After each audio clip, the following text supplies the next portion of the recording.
This is K-12 Tech Talk. K-12 Tech Talk.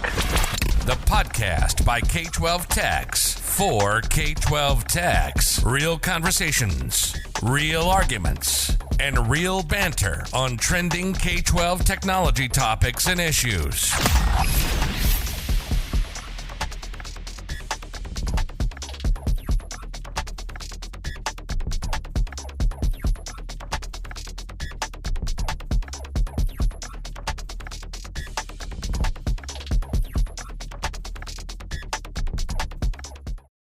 Live from the NTP studios, this is the K-12 Tech Talk podcast, episode 156.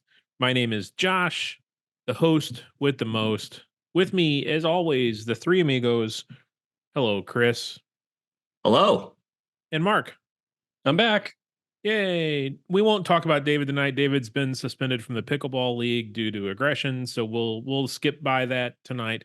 But NTP is proud studio sponsor. I missed you, Mark. Missed you guys too. It's been a little bit of peel back the curtain a little bit here. Last week's episode we had to record a little bit early because Mark was out of town and incapacitated. Won't get into it. So Chris and I recorded that interview with Eric a few days early. So we missed a lot of the drama last week. So we're gonna cover some of the drama from last week. Hey, and I realized that I missed Eric. Yeah, Eric was good. That if you haven't listened to that interview with Eric, it's good. Side note, he's not in K-12 anymore. I think we've talked about that a couple different times. But he's made some observations about being on the outside now, looking in, and how K-12 tech operates. Most of the realized is not. I knew that I missed Eric, but my heart acknowledged it. Mark. Yeah. Mark's being not very nice in Zoom. Mark is not being. I wish the listeners could see this. Our names in our recording software. Mark put his name is Josh is a blank. It's rude. You said the names don't show up. They don't show up. So just doing it. So if you don't know this, we are on YouTube. We typically mention that at the end of the episode. So go find us on YouTube. Subscribe to us. We have quite the following over there if you want to see what our faces look like.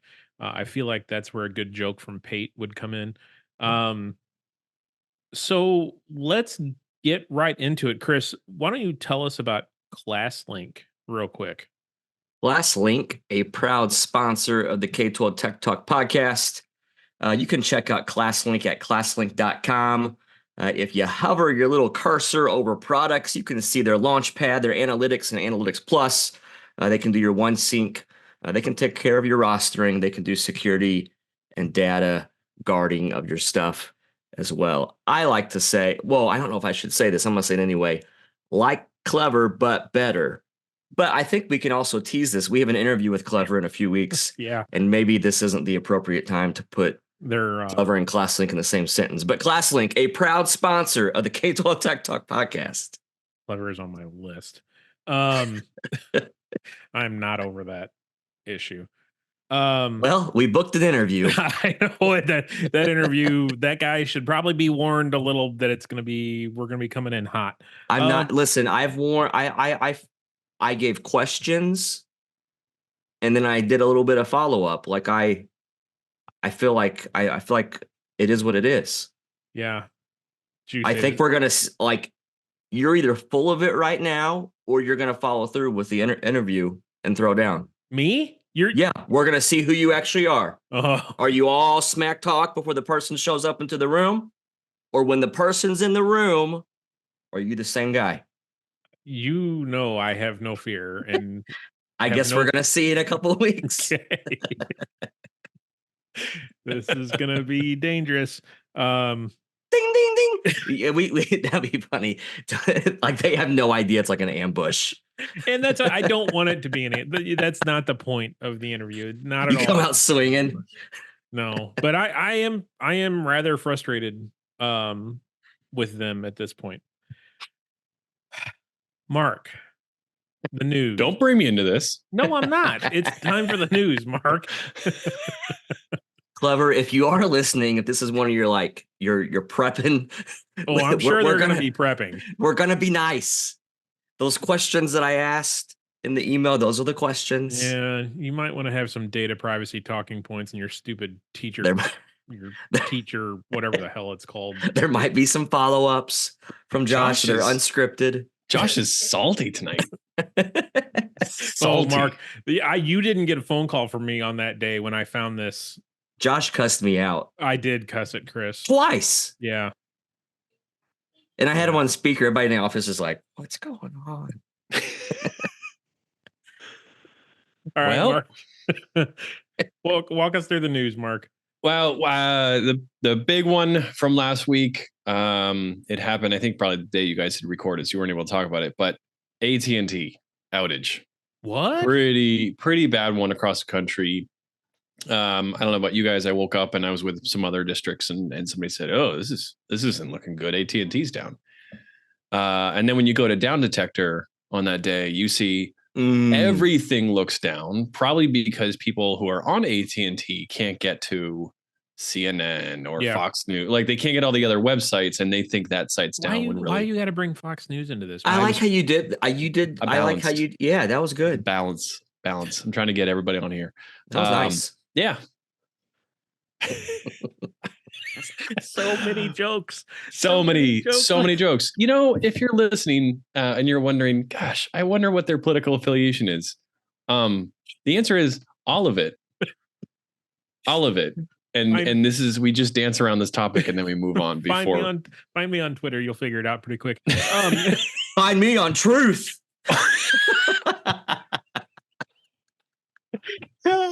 Well, just kidding. So just kidding. No, you're not. So the funny thing about the Twitter or the AT&T outage that morning was originally it was reported that AT&T and T-Mobile and Verizon were down, all three. But as the day went on, I guess it became clear that the reason why they were seeing so many outages reported with T-Mobile and Verizon was that those customers couldn't reach AT&T customers, so it was a perceived outage thing and getting reported incorrectly. So after it all shook out, kind of post-mortem, it really was only an AT&T outage. Well, I don't know about you. We don't use AT&T in our district. Of course, individuals are going to have it. I had a little bit of a freak out that night when I get a text message or a call from somebody from HR, and they unprompted got a 2-step verification code. Oh. And they said, oh, does this mean that somebody's got my password? And before I could start to like panic about it, she said, or I have AT&T, was this just delayed? And so sure enough, they had gotten the 2-step verification prompt, but the text message was delayed until service was restored. And then that person thought that they were breached when in fact it was just a delayed text message. So that presented a number of issues. I guess, Chris, would you say AT&T is probably one of the big carrier around here? I mean, for sure. AT&T had a major office in St. Louis for a long time. I mean, St. Louis was a big hub. So there's definitely a stronghold with AT&T in this area. So the first thing that became apparent to us that was going to be a problem all day long was faculty trying to log into Chromebooks and being prompted for 2FA and couldn't get it because they were set to text codes. So I can't tell you the first hour and a half, 2 hours of the day, we were answering the phone, getting backup codes for people to get logged into their Chrome account, their Google accounts. So the next day, I guess it was on Friday, I sent out an email to staff saying, hey, kind of looking back at yesterday, if there is ever an outage like that again, the one way around the potential issue with MFA and text messages is to download an offline code generator and get that installed and set that up. Now, I don't know how many people took me up on that advice, right? But it's definitely a discussion that we had more than once during the outage. We did okay. I know some of in the Discord that we sit in, Josh, several were talking about that they didn't have like a guest network for faculty staff to jump on. And it was a funny day for me because I've been on the fence. We've had we still have a guest network. We have a bring your own device network that faculty, staff, students can use. And I've been on the fence in this last year, but even 3 months of having some issues with said networks and on if I should more fall in line with what some of my neighbors have done and shut that off. But I was thankful that we had it available in the case of this because we got through the day without MFA issues. We didn't really see any kind of tickets or anything from our staff. They knew that they could jump on that if they needed to. Now we still deal with. There's some conspiracy theory, and I know others have had this too, where they think if they're on the guest network, that tech's like watching everything they're doing. But in the cases of this is when the school can really come in handy with allowing a faculty member to have their cell phone on a network. Yeah, and we had a guest network, but I went due to a number of issues. I ended up taking the captive portal down during this outage and double checking to make sure that calling over Wi-Fi and texting over Wi-Fi was able to take place on the guest network. Some people were having problems and couldn't grasp the idea of a captive portal and registering for the network. So yeah, we got through it, and then towards the end of the day, about 1 o'clock. I guess it was about one. Well, no, it came up at what, noon? Right at noon, right at 11, something like that. I guess it was late morning. I got a call from our elementary principal, and he's like, "Hey, parent pickup's going to be a disaster." I'm like, "Oh yeah," because our parent pickup's is I guess backwards from yours, Chris. Or no, I don't remember what you have. When the parents come in our parking lot, they scan a QR code. They're using their cell phone to scan a QR code. It launches an app. They log into the app, so they're using their data. Well, let's say even 50% of our parents had AT&T, that wouldn't take place, and that would be a disaster. We parent pick up a ton of kids, so we started spitballing the idea. Okay, if we've got to stand in the parking lot with an access point pointing at the parent pickup line, what room are we going to run the cable out the window to stand in the parking lot with the access point? And that who's going to get who's going to let who's going to hold it, who's going to hold the access point. I volunteered. The PR guy can take my picture to going the extra mile and post it on Facebook. You volunteered under the condition that the PR guy show up. Yeah, exactly. Yes. Mark, how'd you do, buddy? I don't know. That's fine. He was out of the office. He didn't know. I don't have AT&T. Really? Yeah, I don't. I made it. I survived. Your guys survived. You were off on special assignment. Well, we were actually on in the New England area. We have a February vacation, so our schools were closed last week. Oh, no kidding. Yeah, kind of weird for other parts of the country, but it's normal in New England. What's the holiday? February. Lots of snow. Yep. We have a week in February and a week in April. Huh. Yeah. Wow. So you guys really don't go to school that much? No, I don't know, like 30 days a year or something like that. It's, Wow. You guys, we like our vacations. You might as well go 4-day a week up there. What else you got, Mark, in the news? Well, so Ed Week has published a few different recent articles and surveys on AI. And tell me more. I don't know about you, but AI it's a thing. It's there. It hasn't really permeated education. I at least don't see it as this game-changing event that's hit classrooms. And when you do see it, it's individuals here and there. Well, Ed Week did an article recently of the top 13 reasons teachers avoid ChatGPT and other AI tools. And I'll give you some basic statistics, and I'll see if you can guess what the main reasons why. But what they first started with is about 59% of educators are not currently using ChatGPT or other AI tools. What's more is 37% of respondents which includes district leaders, it's important to do that, and school leaders, say they have never used the tools and they don't plan on starting anytime soon. So you could see that the usage is not as high as you might think, especially for us in technology. So what are the reasons why people are not using AI? Now, this is educators. What do you think are the some of the top reasons? Educators? Yeah. Lack of professional development. That is the number 2 reason, with 36% of users saying, I don't know how to use the tools. Can I make a guess as to what's not on the list? Sure. Concerns about data privacy? That is number 1, 2, 3, 4, 5, 6.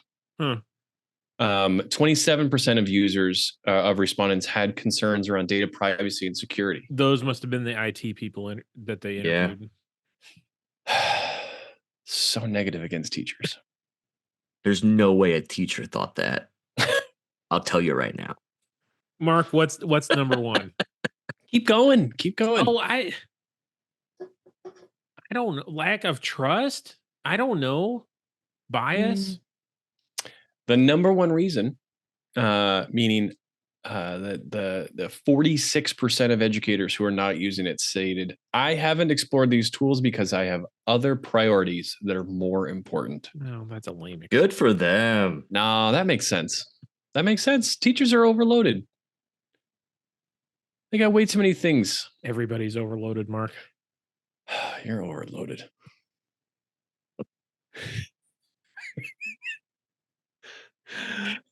Okay. The other one, though. Okay. Okay. We got a timeout sign here. Here we go. Timeout. Here we go. Clever, this is what you're in for. Just warning you. As Mark takes a drink. Yeah. In life, that excuse of I'm too busy or I have other things to worry about, it's a cop-out. And I'm not saying that from a perspective of the realm of education. Like in general, if you're using the excuse to not do something and the excuse is I've got other priorities, Just say you don't want to do it. yeah, right. Yeah, I agree. You know, just say no. All right, go ahead. Move on, Mark. I'm sorry. Well, the other thing that started to come up in the survey was around teachers saying that actually it's banned in my school. There was another article by Ed Week very recently as well, where they surveyed teachers, principals, and district leaders about is ChatGPT even allowed in your district? And there are 3 responses. Yes, it is allowed for everybody. Yes, but only for educators or for staff. And no, they're not allowed to be used. They're banned from my school. Now, can you guess what the percentage is in each category? Let's start with no, AI and ChatGPT are banned. How many respondents do you think? Total banned. Total banned. I'm gonna say 40%. I'll go 50. Wow. 7%. Wow. Impressive. 7%. That is impressive. Now, next one, add to that 7%. How many districts have it allowed for staff but not for students? Based upon previous results, I'll say 63. I'm going to go 40. I'm gonna write these answers down though because I'm gonna do math. 20%. Whoa. That leaves a whopping 73% of school districts where ChatGPT is not banned. Wait. Let's do the math here. It adds up. You can. That you can use your seems fingers. wrong. No, this is according to their survey in December of this year. 27. There's a problem. That's 117, Mark. No, that's not 117. 73 plus 7 is 80. Plus 20 is 100. I don't think that's good, what you just said. 3. I think that means there's a lot of schools. I got 64. There's a lot of schools moving to AI too quickly. Hang on a second. One of the numbers was 73%. So how Josh got 64 is beyond me. But But Chris, are you just upset because you blocked ChatGPT and you realize that you're one of only 7%? Well, sometimes in life, Yeah, one of those 7% was from Chris's district. Yeah. Sometimes in life, you know the right thing and you see other people not doing the right thing, and it causes you to have concern for them. That's where I'm at. Oh, Chris just Is got that real. why you go to Truth Social? Oh, sorry. Sorry. Listen. Wow. Have you guys ever been on there? I actually haven't. No. Was that the one that you had to make a copy of your driver's license to create an account? Or was that something else? We should move on. Before the show started, we were talking about visiting Washington, D.C., and Chris says he's never been to Washington, D.C. So I just want to throw that out there. Just to clarify. If there's any investigators listening. Okay. Last article. There was recently. Josh, are you gonna unblock 101? I got 101. Mark, I did the math. It's not blocked for teachers. It's blocked for students right now. Mark, is that what you do? What do you do? We're unblocked. Totally. Yeah. Ooh. Yeah. I Okay. think you're wrong. Interesting. Wow. Okay. Like you let your kids are clicking the. He's not going to answer, Chris. Oh yeah.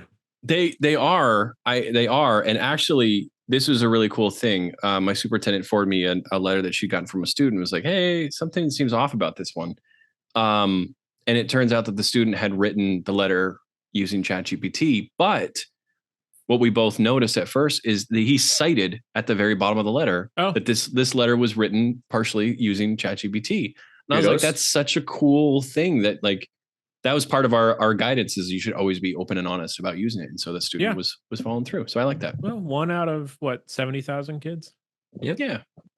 Yeah. All right. My last article, and this is something that I had not heard of because my state does not have a law about this. There is a law that comes out of Florida called Alyssa's Law. And it is in use in other states. A handful of other states have either adopted this law or variations of it that require schools to equip alarm systems for teachers, basically panic buttons. I've heard of this. And so there was a recent superintendent's conference, national conference by the AASA, and this was a hot topic there. And there are a number of companies that have come forward with something as simple as maybe an ID card that the teacher is wearing and allows the teacher to click the panic button that goes typically straight to 911. So my question for you guys is, are you considering this? Is your state one of the states that is enacting this or considering it? And have you explored some of these technologies? Because as you can imagine, this has a very, very very heavy tech involvement to roll this kind of thing out. We do not have to do that. Yeah, and don't expect the Missouri legislature to do anything but filibuster itself. We do have buttons at the main offices that the secretaries can press. Chris, do you remember at Mornet and maybe even Midwest Tech Talk, there was a presentation a couple years ago by, I don't remember who it was, but they were making their own version of these panic buttons. Like they were 3D printing a case and they had the list of parts and it would alert the office or something. Yeah. There's a Raspberry Pi. Yes. Now your tech department would start supporting Raspberry Pis, right? Right. But an easy Raspberry Pi install that you can do if you can call Raspberry Pi's easy installs, that will send the text. It does a group and it works well. Yeah. That seems like a liability waiting to happen.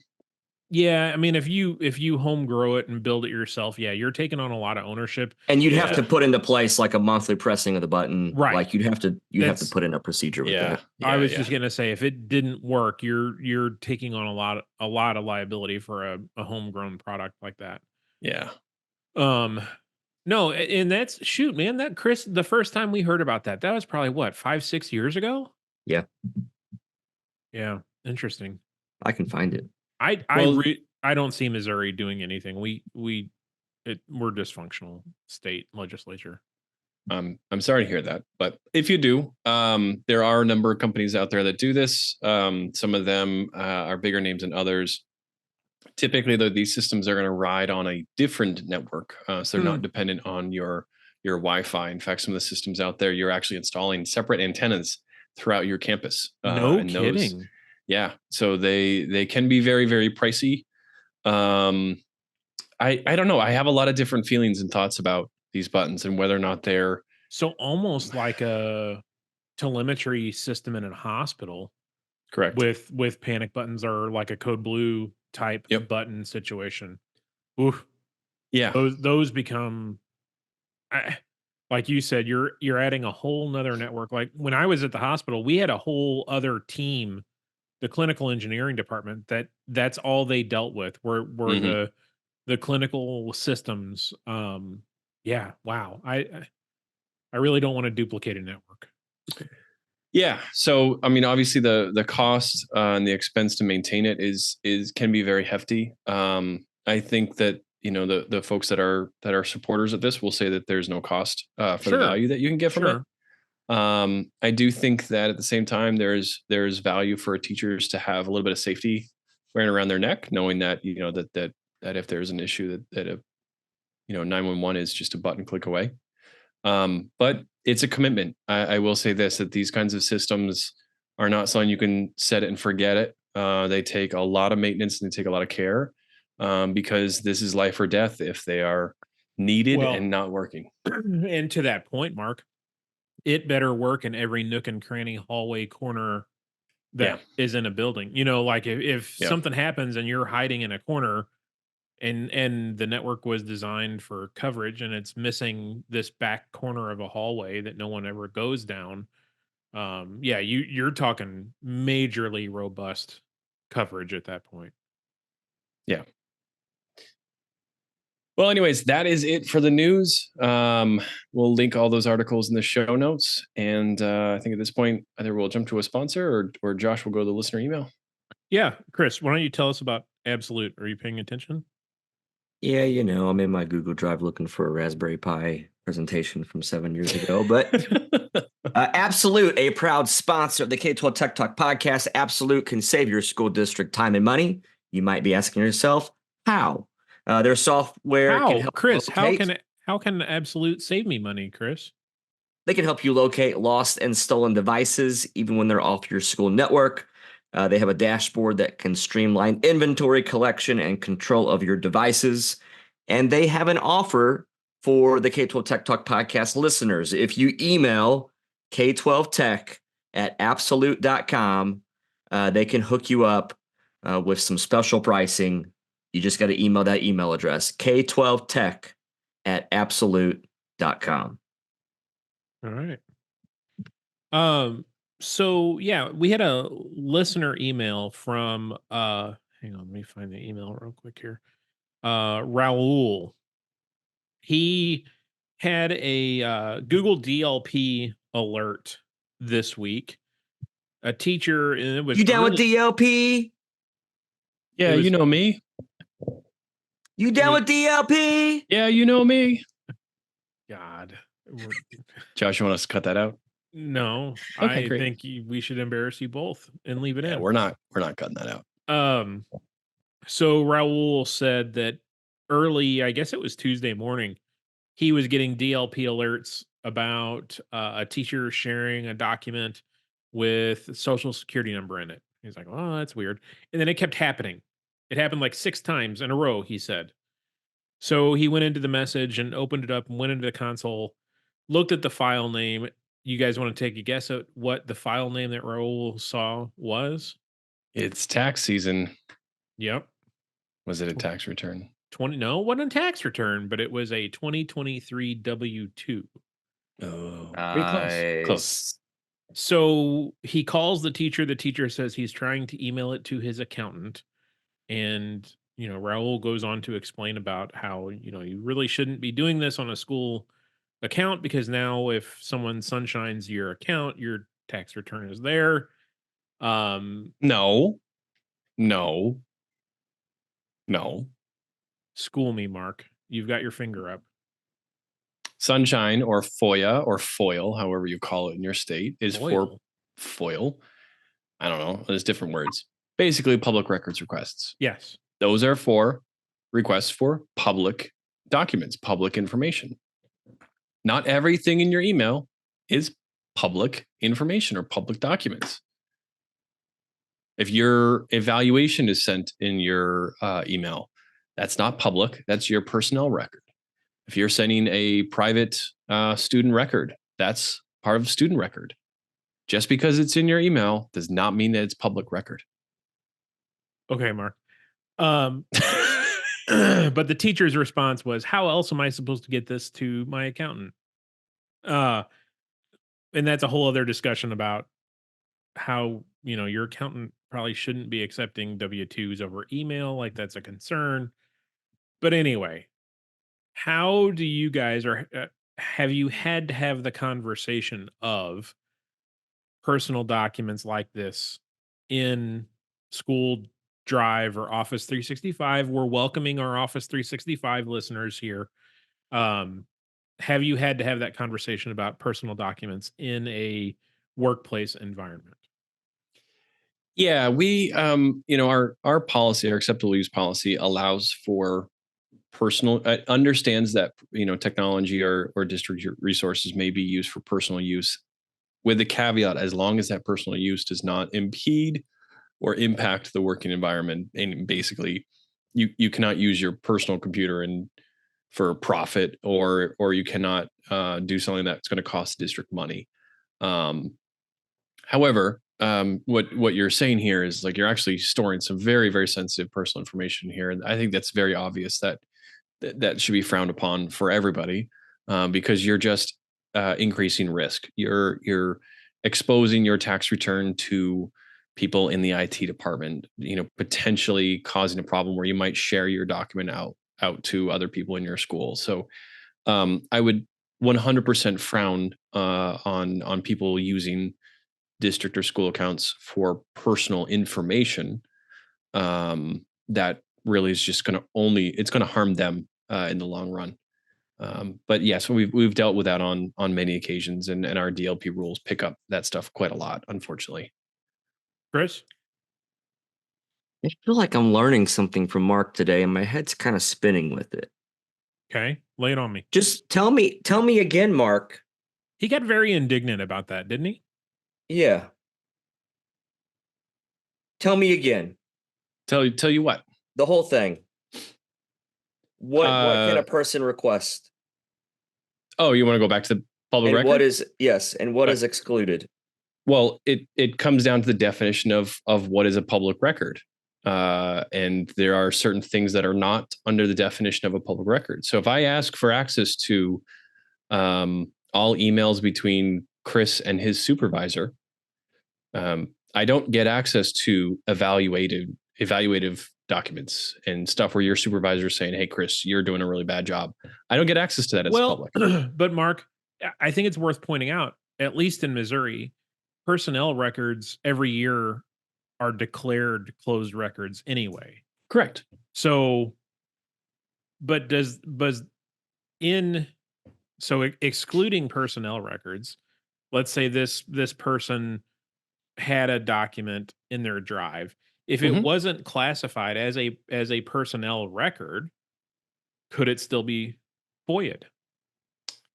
No, because that's well, okay, sorry. There's different categories that are excluded from FOIA or sunshine laws. Personnel records are part of it. Student records are another big part of it. Sure. Information that could be damaging or harmful to the organization. So all of your security documents, not public record. A list of doors that are broken and could be breached, and somebody can break in, not public record, because that can cause harm to the district. So it really comes down to what about me emailing Josh? What about? What are I you had for doing? lunch. What do you do? Yeah. Yeah. Where'd you go for lunch? Yeah, that could be perceived as public. Josh, I think you're doing a bad job. Or Josh, what's your social security number? Not public. Josh, is your internet okay? That's a great question. That could be perceived in different ways. This is where a lawyer comes into play. And as the little thing at the end of our episode says, we're not lawyers. But Mark stayed at a Holiday Inn last night. Yeah. My dog tonight. Can you hear the dog? No, we're good. He's riled up about sunshine. I think you've instilled in me that there should be a whole lot of pushback on any kind of request ever.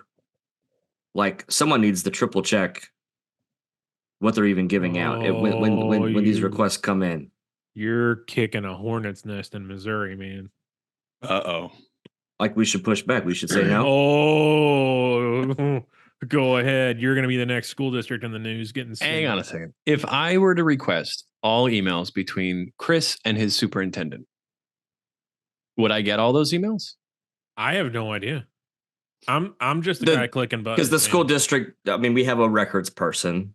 Yeah. And that person's going to be working with the attorney Yeah. to do that discernment. Yeah. Chris, Mark, I don't know that we ever talked about this, Mark. Chris, when did that FOIA request, was that like 2 years ago going into COVID, during COVID, from the Attorney General's office to more or less every district in the state? Yeah. With a list of like how many? It was like 1,500 terms. We're getting a little. We've really done a thing tonight, I think. Yeah, we've upset. They were terms associated with DEI. It was DEI and mainly DEI.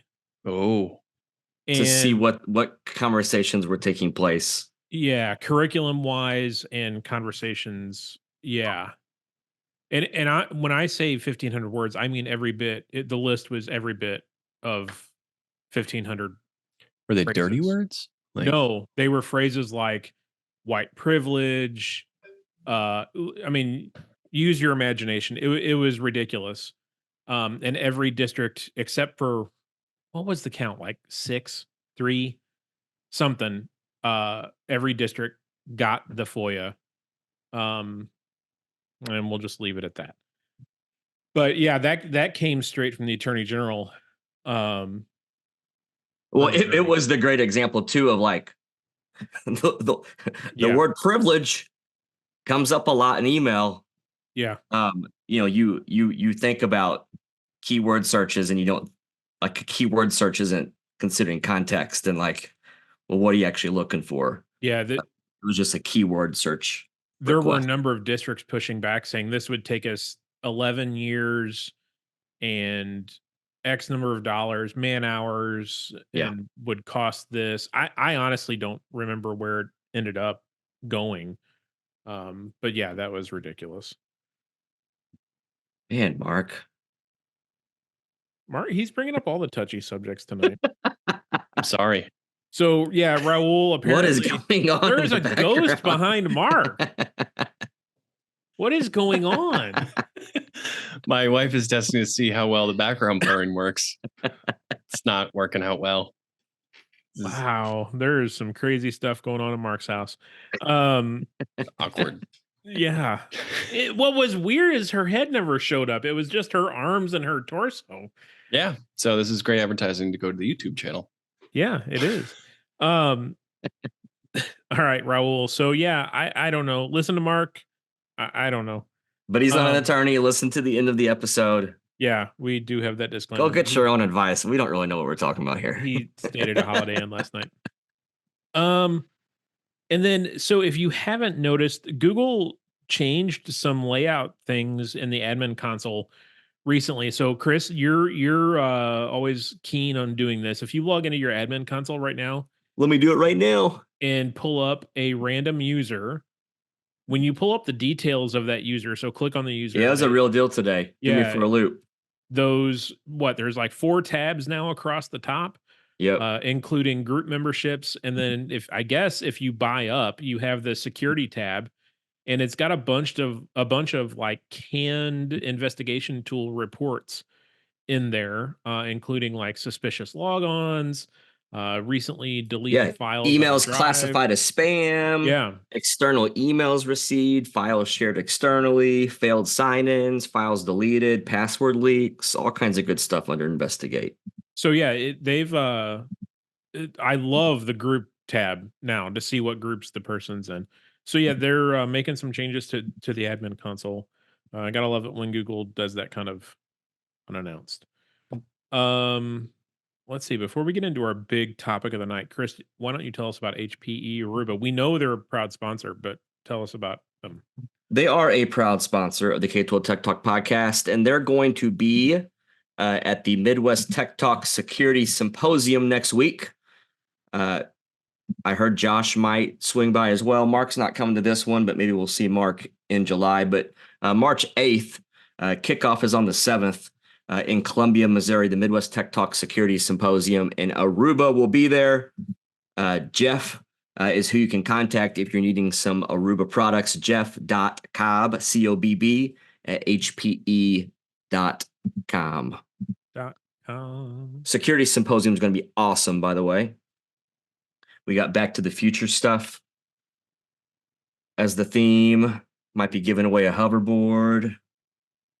I might be Marty McFly dressed up as Marty. You giving away a DeLorean?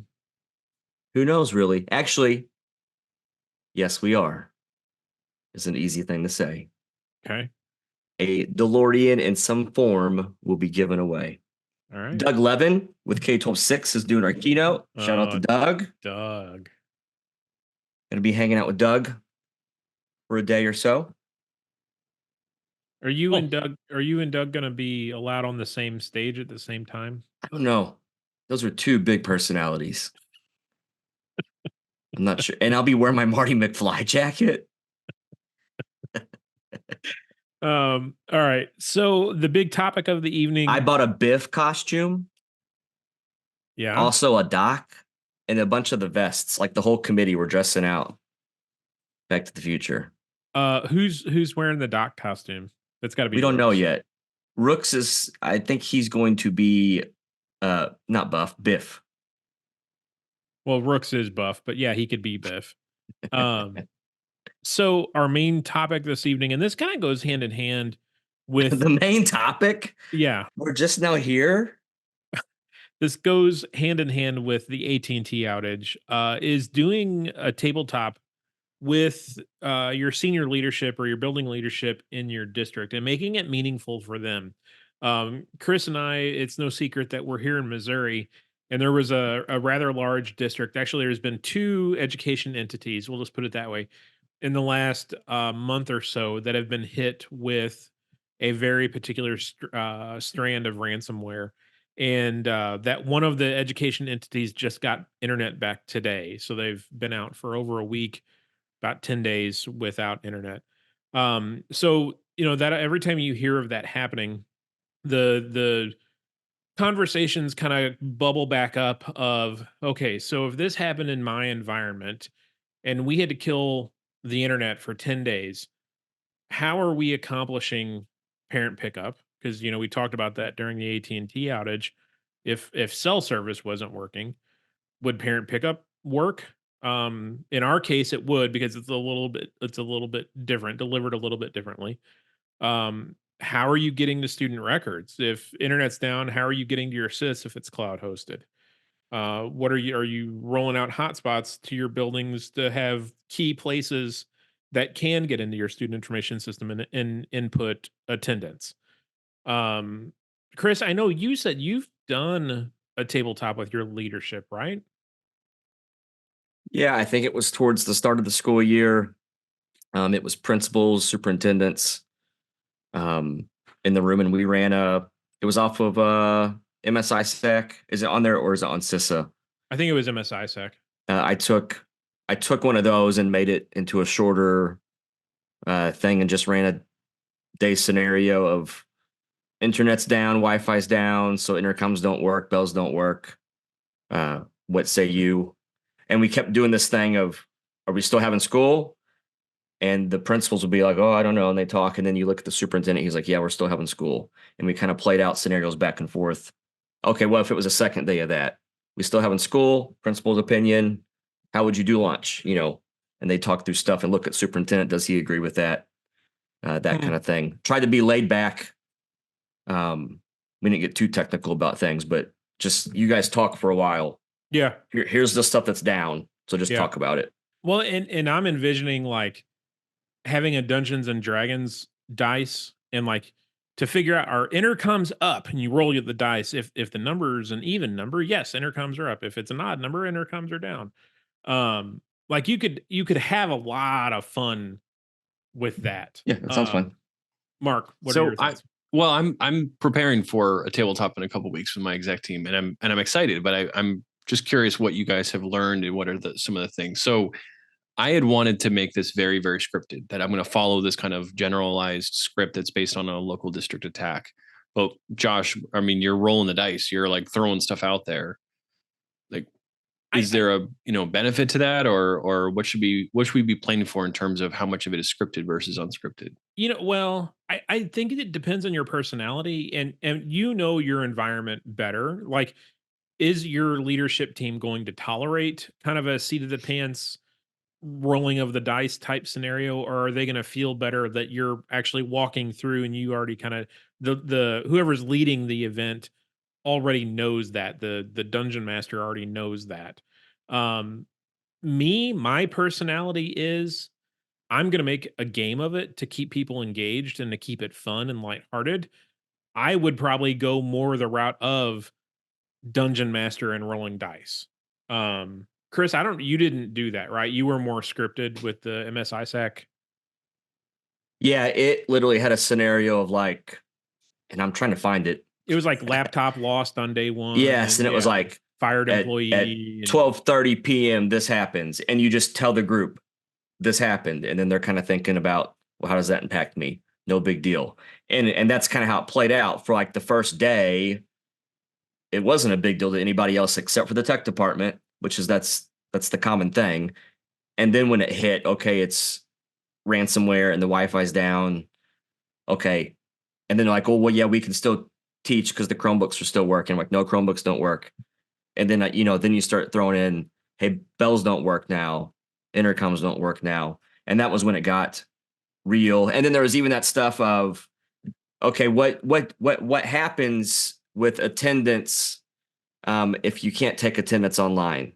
And I remember somebody saying, well, we have the backup, papers printed, but then there were looks at each other of, do we still have those papers printed? Like, is someone still doing that? If we got back to the office, do we actually have that binder ready? So again, it was laid back conversation, and laid back as far as being technical about it. Just, hey guys, just talk to each other. Mm-hmm. And I enjoyed the differences in what elementary thought they could pull off as opposed to secondary. And I really enjoyed a principal's perspective. And then you looked at the superintendent and what they thought should happen, and how there was some tension on, we're still having school today. Oh, we're still having school today.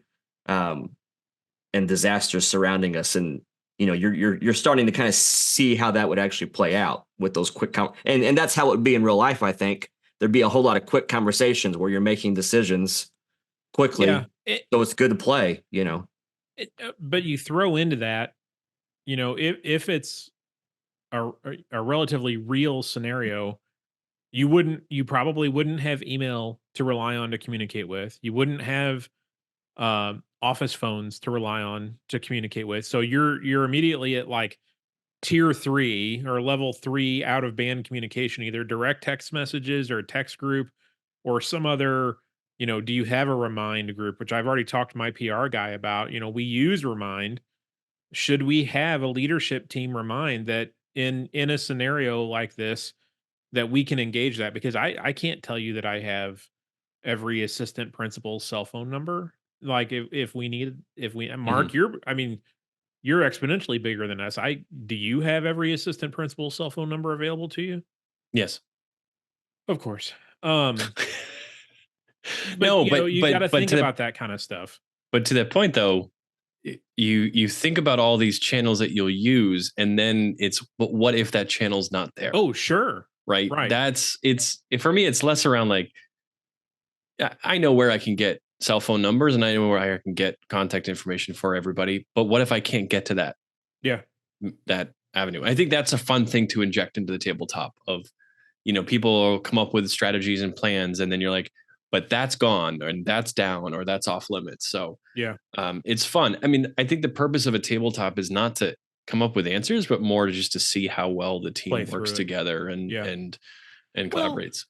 I would disagree with you just a little bit there, Mark, on you're not going to come up with answers, which yes, that environment, they're not going to come up with technical answers. And I don't think a tabletop with your leadership team should be a technical exercise. Yes. It's more of an exercise in like that disaster preparedness. Like they all practice for fire drills. They all practice. We've said this before. They all practice for tornadoes. Well, maybe not in the Northeast, but this is a similar practice. Like they need to have it. Maybe you only do it once a year because the likelihood of it happening is relatively small. But they need to know, okay, when this happens, don't expect everything in the office to work. Yeah. Like there's going to be problems. It's just interesting. You talk about how we do fire drills, and we've all done fire drills since we were kids, and we're all going to keep doing fire drills every day. I don't know the last time I've heard of a school fire, but it's been a couple of hours since I last heard of a neighborhood school district getting hit with ransomware. So it'll just be interesting to see if this picks up. Well, go ahead. No, keep going. So what brings this up is the one district that was rather close to us that had this incident. It was last week going into I guess it was President's Day weekend, and they end up calling off on Monday for Tuesday, Wednesday, because and the news circulating at the time was unexpected network outages, and they couldn't hold school. So immediately comments on social media was like, oh, these teachers can't teach without the internet. Back in my day, I walked uphill school to both ways, that kind of conversation. But I think the district did a very, very good job as they ended up canceling and ended up coming back a week later with the rationalization of like, look, we couldn't lock or unlock our doors, our exterior doors, because that system was down. Security cameras were down. Bells were like, there were multiple layers of safety and security for kids' safety and security that were not working, and we could not have school and have it be a safe environment. And I think they did an excellent job on communicating that and making that point, because that's something that a lot of people don't realize. I had a conversation with a really good friend of mine who he's like, yeah, this is ridiculous that they can't even lock their doors. I'm like, I've been at my school for 10 years, and we've had our door locks have been riding the network the entire time I've been here. Like they've been on our network the entire time. And if the network is down, those stinking door locks don't work. So that is very, very phones for the last 25 years have ridden the network. If the network is down, your phones aren't going to work. That is a very reasonable outage. I there's a lot of, I don't know, dispelling a myth. I don't know how you do that. And of course that's in the heat of the incident where you're trying to wrap your arms around what's really going on. And then you have all this, complaint and crabbiness about it all. Yeah. I found the resource I used. It was from CISA. Oh, okay. So we'll put that in the podcast description link. There's a K-12 one. Awesome. I think that one's kind of technical though, isn't it? It's what I use. Like it lets you fill in, like there's like things the find replace to put your school district name in. Yeah. And I pulled from it several of the paragraphs and made my own with it.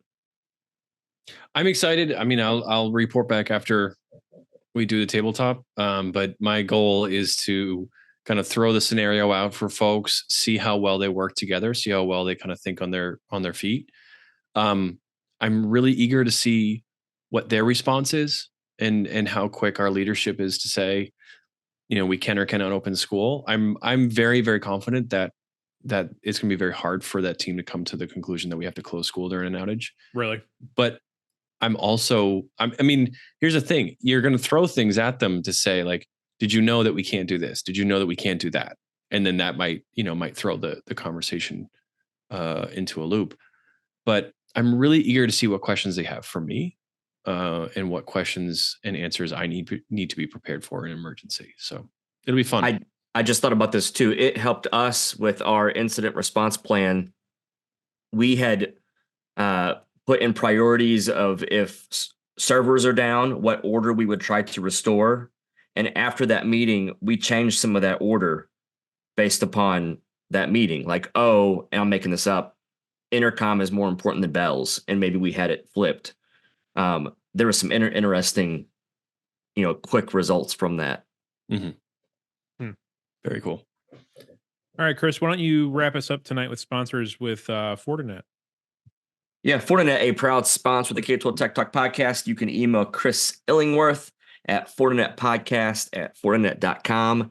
They will also be at the Security Symposium, which is / the K-12 Tech Pro Midwest Meetup for the first time ever next week. They're doing a vendor showcase session, and they're bringing some folks to do a special session with us as well. Fortinet's always been good and been good to sponsor the events and have a good conversation. So, fellas, what are you looking forward to in the next week? I guess the Security Symposium. Mark, do you have another break next week? Another March break now? Oh, it's March. Oh, hey, it's leap year today. It is leap year today. Happy birthday to anybody who was born. I learned something today about leap year, that if the leap year falls on a year divisible by 100, it also, to be a leap year, it also has to be divisible by 400. If it's not divisible by 400, it won't be a leap year. It could be a fourth year, but won't be a leap year. Someone told me that today. Do you want us to cut this part of the episode out? You're so funny. I am really looking forward next week to I think I have 3 Infinite Campus meetings and I'm really excited about. I haven't heard you complain about that this week. I love Zoom. I love spending time on a webcam. I love hanging out with my secretaries and counselors and my CIS coordinator. I'm in the pocket of greatness. Yeah, I didn't have any calls from you. No, it's been fine. This week was a good week with that migration. All right. Can you tell if I'm lying? Find us on Twitter, tweet at us, give us some feedback, shoot us an email. If you've got a story like Raul about finding a W-2 in someone's drive and them attempting to share it. If you don't agree with Mark's assessment of FOIA, let us know. K12techtalk@gmail.com. Share us with your friends, share us with your enemies, just get the word out. Back your stuff up, patch your crap. We'll see you next week. MFA. The views and opinions expressed on the K-12 Tech Talk podcast are the personal opinions of Josh, Chris, and Mark, and do not represent the views or opinions of our sponsors or other organizations that we're affiliated with. The material and information presented here is for general information and entertainment purposes only. Thanks for listening, and we'll see you next week.